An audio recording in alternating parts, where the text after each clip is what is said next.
दोस्तों नमस्कार। आज की इस वीडियो में हम बात करेंगे बिहार बोर्ड कक्षा 8वीं के साइंस का सॉल्यूशन चैप्टर नंबर 16 जिसका नाम है धातु एवं अधातु। तो सबसे पहले चलिए अभ्यास के प्रश्नों को हल कर लेते हैं। प्रश्न संख्या 1 हमारा क्या कह रहा है कि सही विकल्पों पर सही का निशान लगाइए। तो पहला, निम्नलिखित में से किसको पिघला करके नया रूप दिया जा सकता है। यहाँ पर लोहा होगा, फास्फोरस होगा, सल्फर होगा, हाइड्रोजन होगा। तो यहाँ पर सही उत्तर हमारा हो जाएगा क लोहा। चलिए दूसरे प्रश्न पर आते हैं। निम्नलिखित में से किसको पीट करके चादरों में परिवर्तित किया जा सकता है। A zinc, B phosphorus, C oxygen या फिर डी सल्फर। तो सही उत्तर हो जाएगा हमारा क जिंक। चलिए तीसरा, निम्नलिखित में से किसको पतले तार में परिवर्तित कर सकते हैं। सल्फर, सोना, फास्फोरस या फिर कार्बन। तो यहाँ पर सही उत्तर हो जाएगा हमारा सोना।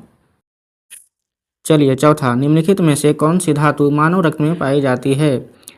क लोहा, बी यहाँ पर यानी कि ख हो जाएगा सोना, ग तांबा या फिर घ चांदी। तो यहाँ पर सही उत्तर हमारा हो जाएगा क लोहा। चलिए प्रश्न संख्या 5 की ओर बढ़ते हैं। निम्नलिखित में से किसको पिघला करके नया रूप दिया जा सकता है। लोहा को, फास्फोरस को, सल्फर को या हाइड्रोजन को। यहाँ सही उत्तर हो जाएगा हमारा क लोहा को। चलिए प्रश्न संख्या 2 क्या कह रहा है कि रिक्त स्थानों की पूर्ति करें। तो यहाँ पर पहला में हो जाएगा सबसे पुराना धातु तांबा है। दूसरा, चांदी एल्यूमिनियम की पतली पर्णिकाओं का उपयोग करके चॉकलेट के लपेटने में होता है। यहाँ पर गलती से थोड़ा बहुत लिखा गया है, टाइपिंग हो गया है, तो यहाँ पर आप भर लीजिएगा। दूसरे में क्या, चांदी एल्यूमिनियम। चलिए चांदी कॉमा एल्यूमिनियम यानी कि चांदी के लपेटिए या फिर एल्यूमिनियम की पतली पर्णिकाओं का उपयोग किया जा सकता है चॉकलेट को लपेटने में। तीसरा, सभी धातु तन्य होती है। यहाँ पर भरा जाएगा हमारा धातु। चौथा में भरेंगे हम पारा एक द्रव धातु है। पांचवा में भरेंगे ग्रेफाइट एक धातु है परंतु विद्युत का सुचालक है। चलिए प्रश्न संख्या 3, यदि कथन सही है तो टी और यदि गलत है तो कोष्ठक में एफ लिखिए। यानी कि टी से हो गया हमारा ट्रू और एफ से हो गया फॉल्स।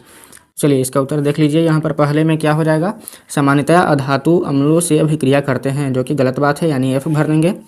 दूसरा, सोडियम बहुत अभिक्रियाशील धातु है जो कि ट्रू है यानी कि सही जवाब है बिल्कुल। तीसरा में देखेंगे कॉपर जिंक सल्फेट के विलयन से जिंक विस्थापित करता है जो कि फॉल्स है। चौथा, लकड़ी ऊष्मा का सुचालक है, ये भी फॉल्स है। पांचवा, कोयले को खींचकर तार प्राप्त किया जा सकता है जो कि बिल्कुल गलत जवाब है यहाँ पर। चलिए प्रश्न संख्या 4 की ओर बढ़ते हैं। नीचे दी गई तालिकाओं में गुणों की सूची दी गई है। इन गुणों के आधार पर धातुओं और अधातुओं में अंतर कीजिए। यहाँ पर उत्तर देखेंगे। क्रम संख्या 1 यहाँ पर देख लीजिए बढ़िया से, ये वाला सेम टू सेम आपको अपने फेयर कॉपी में उतार लेना है।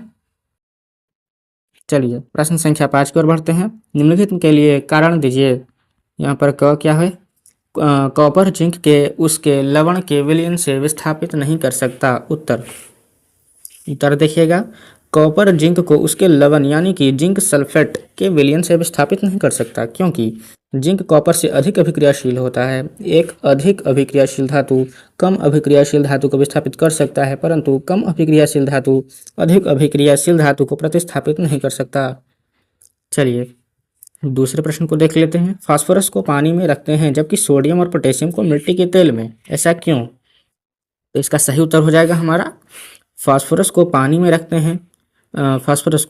रखते हैं जिससे कि यह हवा से अभिक्रिया नहीं कर पाए क्योंकि यह हवा से अभिक्रिया करता है और आग पकड़ लेता है, जबकि सोडियम और पोटेशियम जल के साथ आसानी से अभिक्रिया कर लेते हैं।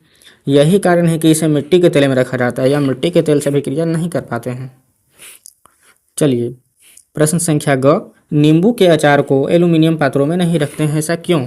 तो इसका सही उत्तर हो जाएगा हमारा, नींबू के अचार में अम्ल होता है, उसको धातु से बने पात्र यानी एल्यूमिनियम पात्र में नहीं रखा जाता है क्योंकि ये धातु उन अम्लों से अभिक्रिया कर हानिकारक पदार्थ लवण और हाइड्रोजन गैस बनाते हैं। इस प्रकार खाद्य पदार्थ खाने लायक नहीं रह पाते हैं।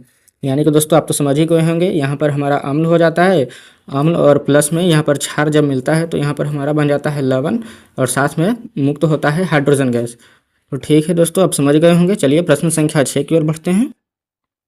नीचे दिए गए कॉलमों का मिलान करें। उत्तर यहाँ पर आप देख लीजिए, बढ़िया से कॉलम बनाया हुआ है। चलिए, क्या होता है जब क मैग्नीशियम रिबन के दहन के फलस्वरूप प्राप्त राख को जल में घोला जाता है और इसमें लाल लिटमस पत्र काला हो जाता है। तो इसका उत्तर देख लीजिए आप अच्छे से। क्या लिखा हुआ है? मैग्नीशियम रिबन के दहन के फलस्वरूप प्राप्त राख को जल में घोला जाता है और इसमें लाल लिटमस पत्र काला नीला हो जाता है, जो कि क्षारीय होने का सूचक है। यानी उसके राख को पानी में मिलाने के बाद घोल क्षारीय गुण के हो जाते हैं। क्षार का गुण है कि लाल लिटमस पत्र को काला या नीला कर देता है। यहाँ पर आप रिएक्शन देख लीजिए। मैग्नीशियम और ऑक्सीजन को मिलाने पर मैग्नीशियम ऑक्साइड, जो कि उजला पाउडर होता है, और मैग्नीशियम ऑक्साइड प्लस जल, यानी कि जल को मिलाने पर मैग्नीशियम ऑक्साइड में मैग्नीशियम हाइड्रोक्साइड बनता है, जो कि विलयन के रूप में होता है। देखिए दोस्तों, हमने तो यहाँ पर ध्यान ही नहीं दिया कि ये कॉलम मिला हुआ है ही नहीं। तो चलिए इसको हम मिलान कर लेते हैं सबसे पहले। तो यहाँ पर देखिए, सोना को मिलान करेंगे हम। सोना के आभूषण बनाए जाते हैं, तो इसे आभूषण से मिला देंगे। आयरन का उपयोग हो जाता है हमारे किसमें, तो मशीनें बनाने में हो जाता है।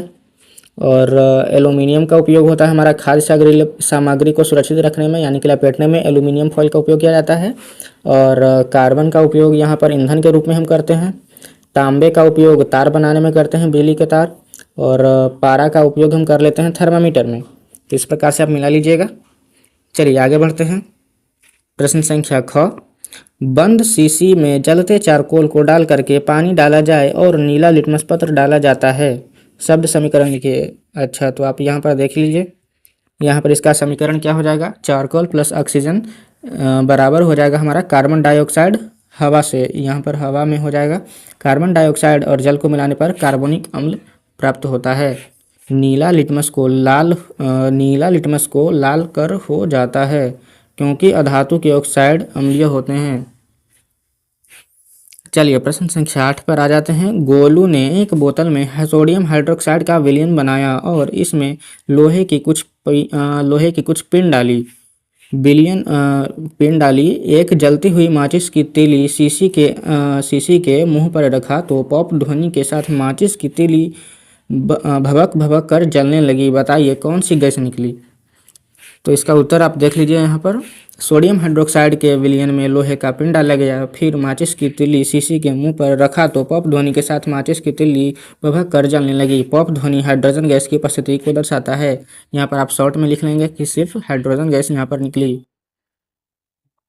चलिए तो दोस्तों, इस वीडियो में सिर्फ इतना ही। यहाँ पर चैप्टर नंबर 16 का हम पूरा सोल्यूशन करवा दिए हैं। अगले वीडियो में चैप्टर नंबर 17 का आपको सोल्यूशन मिल जाएगा। इसका PDF आपको अगर लेना है तो हमारे व्हाट्सएप ग्रुप में जा करके जुड़ जाइए, वहाँ पर आपको अपलोड कर दिया जाएगा। तो ठीक है दोस्तों, मिलते हैं नेक्स्ट वीडियो में चैप्टर नंबर 17 के साथ। तब तक के लिए धन्यवाद।